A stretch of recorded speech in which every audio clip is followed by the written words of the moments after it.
London, 1854, near Saint Giles, where the fog keeps low to the cobbles and the rag sellers speak softly, as if their wares carried a fever of their own. My studio is at the back of a chandler's shop, behind a half door that sticks in wet weather and bears the scar of a bolt long removed. There is a skylight, tinted by old smoke, and a single velvet curtain whose nap has gone asleep under too many hands. The camera is a mahogany box with brass fittings that catch the candlelight as if it meant to devour it. The lens has the weight of a sacrament. Plates are kept in a cabinet with a warped door, and when I open it, the ghost of ether and alcohol, rotten sweet, lifts from the cotton like a warning. I have stained my fingers the color of tarnished silver. When I breathe, the scent of collodion lives in my throat for hours. I was known then as one of those portraitists who accommodate grief. It was not wickedness that brought such work to my address, only the logic of the age and the patience to stand very still. Those who could not afford a painter would press wages into my palm to arrest their dead, to keep a mouth's last softness before the coffin reshaped it, to keep eyes from caving into their own shadow. A priest I knew by sight passed my door without crossing himself, as if either I or my trade were beyond the reach of simple prayers. That winter I had already placed 2 infants upon the velvet chaise, their mothers fixed behind them like fountains that had congealed to marble.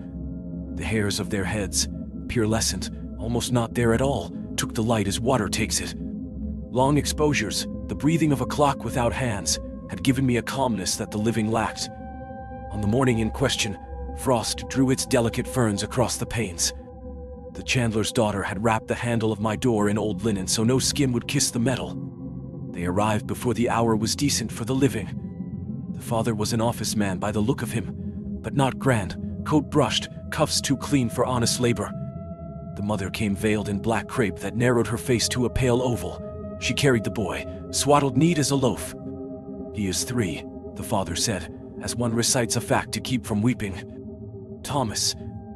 He spoke my name, and then stared as if he had given it to me, and must now take it back.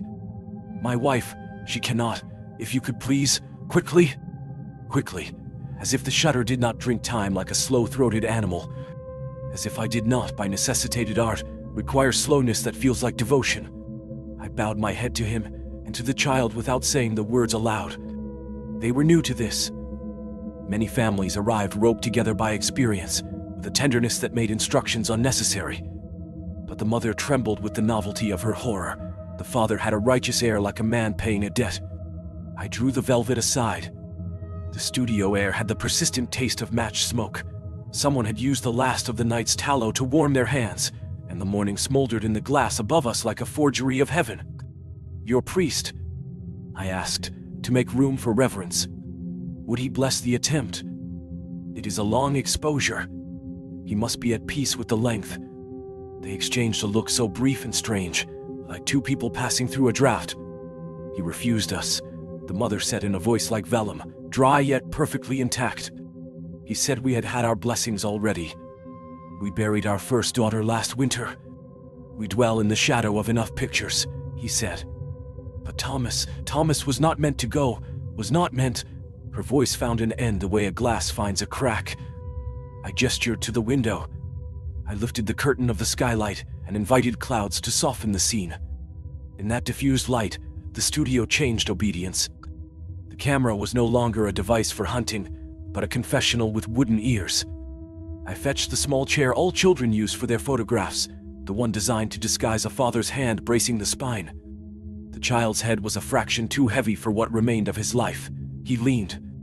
"Let him rest," I said, and I brought the narrow pillow stitched with faded violets.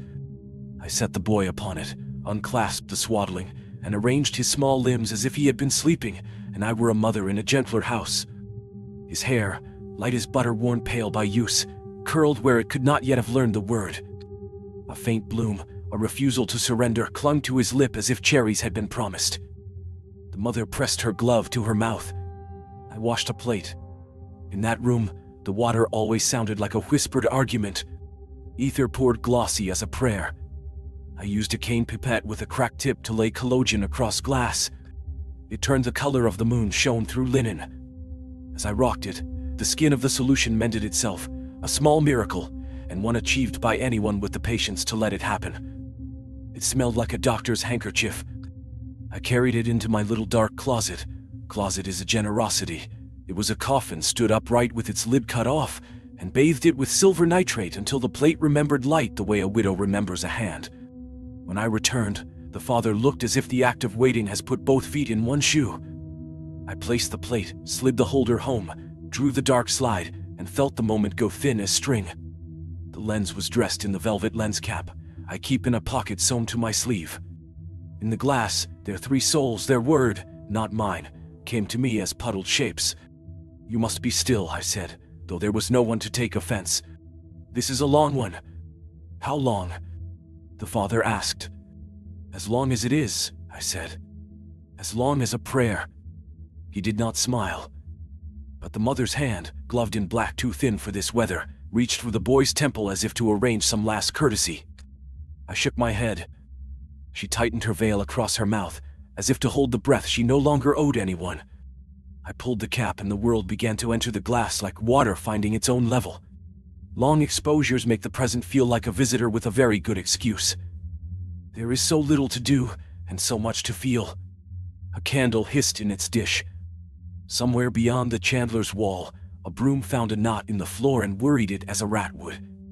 The only true sound was the breath that could not be taken. The lens swam with joyless light. I watched their stillness become a kind of music. A child's eyelids, if they have retained any kindness, forget. The muscles are obedient to the notion of sleep, even when sleep has disowned them. We fixed the lids with a little coin, a bit of cotton. Here I managed with a drop of gum and the mother's own conviction. And yet, just past the first minute, past the small agreeable tremor of the father's collar button, past the twitch of the mother's veil where her heart beat, Thomas's right eyelid descended slowly, like a grace that had been delayed. "Don't," the mother whispered, but to whom could she mean it? Now there are those who will speak of Hessian fly, of lenses budding with moisture, of the chemical's desire to create its own weather beneath the glass. I will tell you the truth of what I saw.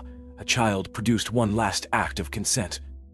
They say that my eyes are untrustworthy, stained with solutions, clouded by work. But the motion was plain and steady, and went no further than a breath's width. It was just enough to copper the iris with shadow. The lid answered motion like a thin petal accepts dew. I did not replace the cap. I did not say a word. When the exposure finished, I felt no victory. The father sobbed once with the suddenness of a pail turned over. The mother did not move. She looked at the boy as women look at tombs that threaten to tell secrets. I slid the dark slide home as softly as if I had been closing a nun's cell. In the closet, the red lamp made the plate into a theology of blood. Developer sank across the glass, and the image came up from its private burial. First the mother, her veil like a drizzle. Then the father, his face blotched where he had clutched a handkerchief until it betrayed him. At last, the boy, edge of mouth still wet with the stubbornness of color that black and white cannot cease to envy. I swayed the tray until my wrists hummed. The eye. The right eye wore the eyelid in a posture not identical to its twin. The difference was a tremor's width. But in the long logic of exposure, such a width was a sentence, a prayer, a confession of life. I rinsed, fixed, rinsed again. Silver clouded the trough like a river that has been fasting. I brought the plate out to air. The image settled onto it with the authority of marble. Even inverted, the truth held. The mother saw the detail at once. The father took longer. He fought the look with all his education and lost. A small sound came from the mother's throat like a dove that remembers its forest. He blinked. She said in a voice that had swallowed 3 centuries of arguments and brought them to heel. He saw us. "It is a lid," the father said, as if the word were a stair he could climb to safety. "It is only a lid being a lid. My trade requires me to name the ordinary causes first. The collodion sometimes thickens in this damp. The lens was lubricated yesterday. If any was left, I let the excuse rest in my mouth until it turned bitter. The eye is round. Light is a rumor. We tell each other what we have seen." The mother put her ungloved palm to the plate's dry edge. The skin of her hand made a moonprint. "He saw us," she repeated, and this time she gave the words the weight of bread. By that afternoon I had made them an additional plate so they would have a pair. I held the second exposure a shade shorter. The eyelids came out meek and fully closed, The mother requested the first, and paid as if dropping a coin through the surface of a dark well where a god might hear it. The father insisted on an envelope no one could see through, and then another, and another. He tucked the 2 plates into a portfolio as if he were smuggling the country's last Bible across a border. They returned 3 days later with their parish priest who had refused them. He was a narrow man, neat, with lace-like milk around his wrists. He moved through my studio as if Christ were hiding behind the curtain, and he ought to treat the furniture well in case the Lord was judging his manners. He did not greet me. He asked for the glass by title like a relic, the first plate. "It is theirs," I said, "and sacred." "Sacred is not yours to say," he replied, "and therein lay the sum of our days." The father attempted diplomacy, the mother watched the floor. The priest took the plate from the wood, as if he had done so many times in many other places, and I wondered whether my studio was simply another along a far country of rooms, where sorrow tried to summon a face and the church arrived late and exacting. He held the plate to the light. The eye's slight syllable of motion spoke again. He drew back as if a moth had struck his lip. Then he smiled in a way I do not recommend to anyone who has ever held a newborn. "An imperfection," he said. "It seems someone breathed on it." He tapped the glass with the nail of his thumb. "You have allowed the world inside the thing. The thing must be the world or nothing. There is no middle. Do you understand me? It is vanity to ask this boy to work again." He turned to the mother. "Will you ask him to be your child or your chain? Which bondage will you choose?" The mother's hand went to the place where, 3 days before, the boy's weight had worn itself upon her arm. She did not answer him. The father spoke. "We will keep what we have." The priest did not argue. It was almost worse. Argument has life in it. He wrapped the air around him like a sacrifice, and left without offering a blessing to my door. When he went, my studio seemed to take a breath for the first time in weeks. I had not known it was holding one. Word goes where it is wanted. The chandler's girl told the butcher's wife, who told a woman who washed the curate's shirts. The curate whispered under the stone arch of the church porch, and the church porch carried everything to market. A week after the burial, I had 2 women at the door asking to see the miracle plate. I lied in a pious tone, and told them it had already been buried with the child out of respect, and one of them wept not out of disappointment, but with relief, as if the idea of it was much more than the sight would be. At the end of that month, the mother came alone. The weather had curdled. Rain stood in the street like a congregation unsure of the sermon. She entered as quietly as an apology. The envelope lay within her cloak like a heart. She did not look at my camera, or at the vise where I sealed mounts with bitumen, or at the basin where pewter cups floated like boats. She looked at me as if to measure whether I had ever loved anything with my whole hand. "Do you keep records?" she asked. "Names and dates, for the sake of proof," I said, though I have never believed that a name arrests anything. "It wouldn't survive a flood." "Make a note," she said. "Make a note that the priest spoke against it, and that he asked to see it again, and that later in his study he howled like a dog when he thought God could not hear him. Make a note that I have thought always that pictures take what they want and return nothing that they do not choose to return." "I will make a note," I said, and I laid a blotter upon the ledger and let the ink take its time. She placed the envelope on the table. Sensed fear paused my hand, and in that suspension I understood something of the priest's charity. The picture had begun to work on them like a relic that did not ask permission. Perhaps it had begun to work on me. I drew the plate free. There was a bruise upon the glass, the size of a coin, near the right eye. A kind of bloom you see at the edge of a river in winter, not quite ice and not quite fog. The mother placed 2 fingers to the bloom and moved them away. "It grows when I pray," she said. "When I do not, it recedes." "Silver and light," I said, but my voice had lost any authority to name them. "Humidity breeds such shapes. Or the paper has been turned against it." She shook her head. She produced a rosary that had belonged to her grandmother, beads worn by so many Hail Marys they had the shine of bone. She counted to 5, and I watched the bruise unfold itself along the eyelid, until the eye appeared less like a closed thing than a threshold with light behind it. "Take it," she said. "Take it before they come. They will, you know. He will come to retrieve it for his lockbox of wickedness. He will say it is for our good. Take it and make 2 more from it, and then take those and make none. Would you have me make a copy of a miracle? I asked without derision. I would have you pull from this the ghost of what it means, she said. You and I both know the plate itself is not the same thing as what it holds. When she left, I held the glass so long my wrist sang with its weight. I moved like someone looking through another person's spectacles. Everything shifted, the air off by a fraction. In the closet, under the red glow, I tried to take a print from the plate for her, a single image upon salted paper, an offering without additional offense. The paper drank the child with a hunger that made me anxious. When I brought the sheet to light and washed it, the eye was as it had been, no more, no less. Only the fine margin of shadow, a whisper that had come to sleep in my room. They did come. Not the priest, but his superior, a man with the calmness of a map. He said, "Some things are not for keeping. Some things are for passing through, like water over metal."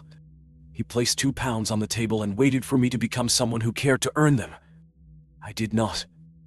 I gave him tea instead, and he did not refuse, and so for a quarter hour we sat with the rain deciding the fate of persons, and yet neither of us saying the names for what we wanted. When he left, the money remained like insulted company. I tell you now because the plate is gone from my keeping. I could pretend it was stolen, but that would be a lie too polished for this city. The truth is, I placed it in a shallow box lined with cotton batting and tied the box with twine and took it, without any trumpet, to the cemetery where Thomas had been laid. I pressed the box into the clay beside a root that seemed like someone's finger had gone petrified in prayer. No one saw me. I am not a man who is often seen. Would you have kept that photograph, or buried it too? When I returned to the studio, the air had a new taste to it, as if someone had uncorked a bottle of some herbal remedy. I half expected to find the priest in my chair, silent and victorious. There was only my camera, a pilgrim with a brass eye, and the curtain that had outlived its color. The ledger lay open, the blot had dried, the ink confessed nothing more. The mother did not come again, nor did the father. I hear that they moved. People cannot help but move when their house has been renumbered by a sorrow. The chandler's daughter married and brought me a goat-legged candle to celebrate, which is to say, a candle that had been poured in a draught and cooled with a wobble at the base. I burned it at the window and watched the flame remember the shape of a boy's eyelid. Every now and then my camera answers back. Not always. Sometimes it behaves, as good instruments do. But on afternoons when the light is unreasonable and the city threatens to be kind, I set a plate and coat it and mark it with my breath, and the image comes up with that same delicate bruise like a dawn that belongs to 2 days, and I think to myself that perhaps the priest was right, that one must keep the world out or else be devoured by the portion allowed in. Then I think of the mother's 2 fingers, and how they made a heat the camera could not forget, and I feel myself unpersuaded. I tell you that a shutter opened and closed, and in between those 2 the world did something it has not quite finished doing. I was only there to hold the glass. The lid fell. Something woke. The city weathered itself around us. And afterwards, well, it is a long exposure we are in, you and I. The room asks for stillness. We try. The breath asks to be held. We try. The eyelid suggests, gently, as if not to frighten anyone, that sleep is not what we thought it was. We listen for the priest in the rain, and we do not open the door. Tell me, would you call it proof or blasphemy? Years pass the way silver dries, slowly at first, then all at once, until the surface holds a sky you do not trust. I kept working. What else was there to do? Brides who wished to appear more alive than they felt, veterans who wished to appear less. Occasionally a house of mourning that asked for my shadow to cross its threshold with the politeness one offers a tooth drawer, necessary, unwelcome, intimate. The priest who had called the plate an imperfection took the influenza that winter. His parishioners said he went like a man who had learned to sleep in a ship's hull, rocking on invisible water. The curate gave him the last rites. The lace was clean. The bell rope wore no groove. After, the sacristy door remained open for a week, as if the air required penance. I went once to sign the condolence book. The keeper of the keys, every church has one, placed her finger upon the line where witnesses wrote, and told me, as if she were telling the hour, that in the final night he had asked for the boy by name. Not Christ, not Mary, The boy. One could make of that 1,000 homilies. I made nothing. I turned my pen to the page and signed the way a cloud signs a hill. When I am alone in the studio and the light is the color of weak tea, I consider the root I entrusted with the box. Trees are patient thieves. They pull what they can from any burial, and when they cannot feed on the flesh, they steal the story. Perhaps by now that root has learned the length of a child's eyelid and carries it through the clay to the earthworms who polish the notion smooth, who yield it at last to a nearby stone. Perhaps the stone remembers too. There are nights when the city is so hushed that even bad men speak softly, and I untie the velvet from the lens and listen. In that listening, I hear a slow closing sound where no lid is present, and the camera becomes, for a breath's width, not a box with glass, but a forehead where a mother lays her hand. Word does not end. It settles in new houses. 2 winters after the burial, a woman brought me her aged father and said, "He will die by Easter, and I would like to keep him wearing his hat." In the plate, his hat was impeccable, and the brim cast a shadow like a sundial that had decided to be kind. But in the proof, there was a small, soft corrosion at the edge of his eye, the same coin I had seen upon Thomas's glass, faint as a fog at an altar rail. I watched it like a nurse watching the chest of a sleeper. With a whispered paternoster it broadened, not much, just to the width of a thought. The daughter did not notice. The old man did not own the time required for wonders. I delivered a sober print, and kept my awe a secret as one keeps a cure that sometimes kills. There are men who would drag such a thing into speech and sell it by the teaspoon. They would hang the plate in a case, give it a title to live under like a street, and let the curious line up to place their pennies heat upon the glass. I could have become one of those men if I had allowed the city to convince me we are not answerable. Instead, I cultivated small obediences. I turned the lens away from my chair when I wasn't using it. I covered the skylight if a storm began to talk in its sleep. I stopped letting the chandler's girl sweep near the chemicals when she was in love, because things that are in love ask to be reflected, and it made the developer too bold. One afternoon, a boy with a cough came to tell me a workman had found a box while setting new stones in the cemetery lane. "A small coffin for a bird," the boy said, half proud, half wooed by pity, as children are. They called the vicar. He told them not to open it.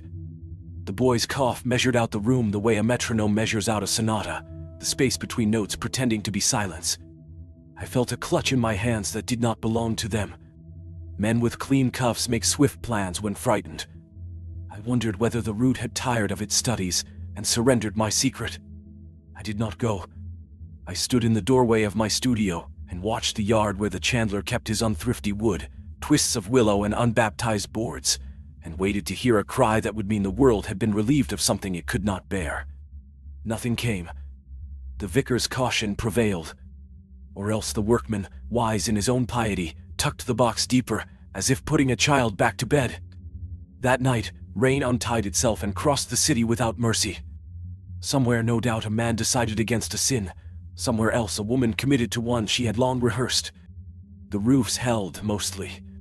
I lived on, my ledger filling with proof the way a shoreline fills with names written in sticks. But at times, when the air sat close and the window wore the breath of the street, the plates did a strange duty. Not every plate, perhaps 1 in 30, perhaps less. A faint bruise near an eye, a narrow dark at a lip, as if the world had accepted new terms, that a thing might be both gone and going, both answer and question, and those who looked could lay a thumb upon that tender seam and decide they had felt heat, or decide it was only their own blood, briefly mistaken for the dead's. I did not argue with them. I did not keep a tally. I let the ledger go blank on those lines as if the ink could not, in good conscience, describe them. Once, years later, a letter arrived bearing a Spanish stamp and an unfamiliar patience. The paper smelled of damp sacrists and mended lace. A woman, signing herself without adornment, wrote that she had been the mother, and now she was the mother again. She had moved, as I had heard, and married grief to gratitude. She had a second son who blinked with his right eyelid a moment before the left, not always, especially when prayers began. "If his father says it is a tic," she wrote, "I let him be comforted." She enclosed no address to return to. She asked no copy.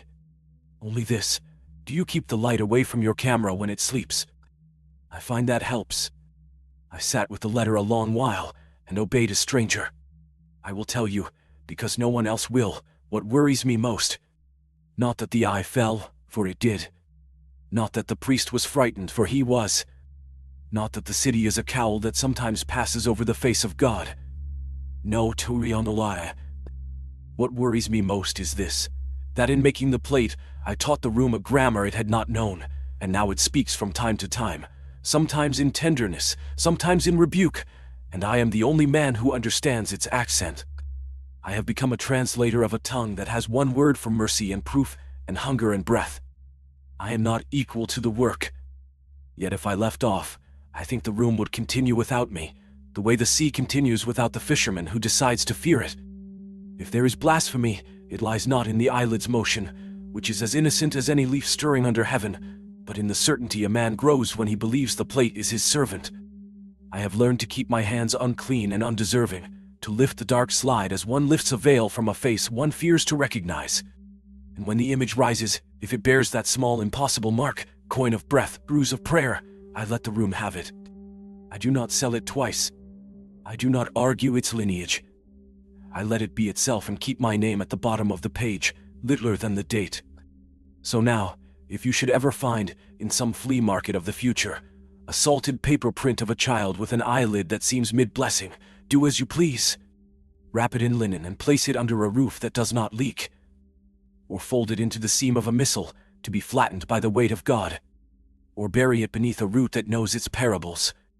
If you keep it, do not ask it to work. If you bury it, do not think you have unmade it. The image will choose whether to lie still. Some do. Some do not. If you have walked this far with me, you must tell me, quietly, as if at the side of the viewing table, what you would have done when the eye fell. Would you have called it proof, or obedience testing its chain? Leave me your answer in your own careful script. I will read it by the light I use for plates, and let the room translate. Next, if you wish to come again, I will take you to a convent where a novice appears among the living long after her profession was denied, or to a Galician studio where a bride's eyes remember a blessing no one recalls giving. But that is another exposure, and the light is not yet right.